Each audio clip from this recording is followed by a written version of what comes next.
ನನ್ನ ಹೆಸರು ಉಷಾರಾಣಿ ಅಂತ. ನಾನಿವತ್ತು ಇಷ್ಟು ಸಂತೋಷವಾಗಿ ನಿಮ್ಮ ಮುಂದೆ ಕೂತ್ಕೊಂಡು ಮಾತಾಡ್ತಿದ್ದೀನಿ ಅಂದರೆ ಅದಕ್ಕೆಲ್ಲ ಕಾರಣ ಗುರೂಜಿಯವರು.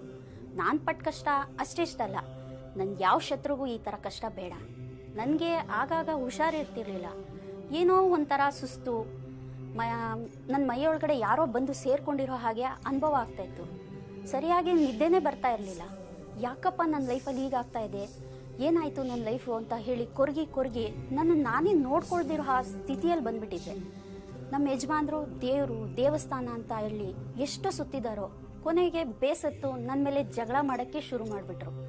ನನ್ನ ಮಕ್ಕಳು ಭಯದಿಂದ ನನ್ನ ಹತ್ರನೇ ಬರೋದೇ ಬಿಟ್ಬಿಟ್ರು. ಇದರಿಂದ ನಾನು ಏನಾದರೂ ಮಾಡ್ಕೊಂಬಿಡೋಣ ಅನ್ನೋಷ್ಟು ಬೇಜಾರಾಗ್ತಾ ಇತ್ತು. ಆದರೆ ಯಾರಾದರೂ ಒಬ್ಬರು ನನ್ನ ಲೈಫಲ್ಲಿ ನನ್ನ ಈ ಸಮಸ್ಯೆಗೆ ಪರಿಹಾರ ಕೊಡ್ತಾರೆ ಅಂತ ನನಗೆ ಅನ್ನಿಸ್ತಾ ಇತ್ತು. ಆಗ ದೇವ್ರ ಹಾಗೆ ಗುರೂಜಿಯವರು ನನಗೆ ಸಿಕ್ಕಿದ್ರು. ಆದರೆ ನಾನೇನು ನಂಬ್ತಾ ಇರಲಿಲ್ಲ. ನನ್ನ ಹಾಗೆ ಸಮಸ್ಯೆ ಇರೋರೊಬ್ಬರು ಗುರೂಜಿಯವ್ರನ್ನ ನೋಡೋದಕ್ಕೆ ಬಂದರು. ಆಗ ಆ ಹುಡುಗಿ ಮೇಲೆ ಮಾಟ ಮಂತ್ರ ಆಗಿದೆ ಅಂತ ಗೊತ್ತಾಯಿತು. ಇವಳು ಹೆಚ್ಚು ದಿನ ಬದುಕೋದಿಲ್ಲ ಅಂತ ಎಲ್ಲರೂ ಹೇಳ್ತಾ ಇದ್ರು. ಒಂದು ವಾರ ಆದಮೇಲೆ ನೋಡಿದ್ರೆ ಆ ಹುಡುಗಿ ತುಂಬ ಚೆನ್ನಾಗಾಗಿದ್ಲು. ಯಾವ ದೇವ ಪೀಡೆ ಪಿಶಾಚಿನೂ ಇಲ್ಲದೆ ಆರಾಮವಾಗಿದ್ದದನ್ನು ನಾನು ನನ್ನ ಕಣ್ಣಾರ ನೋಡಿದೆ. ಆಗ ನಾನು ಗುರೂಜಿಯವ್ರನ್ನ ನಂಬಿದೆ. ನನ್ನ ಸಮಸ್ಯೆನೇ ಹೇಳಿದಾಗ ಗುರೂಜಿಯವರು ನನ್ನ ಮೇಲೆ ನನ್ನ ಸಂಬಂಧಿಕರಿಂದನೇ ಮಾಟ ಮಂತ್ರ ಆಗಿದೆ ಅಂತ ಹೇಳಿ ಅದನ್ನು ರಿಮೂವ್ ಮಾಡಿದ್ರು. ಈಗ ನಾನು ಆರೋಗ್ಯವಾಗಿದ್ದೀನಿ.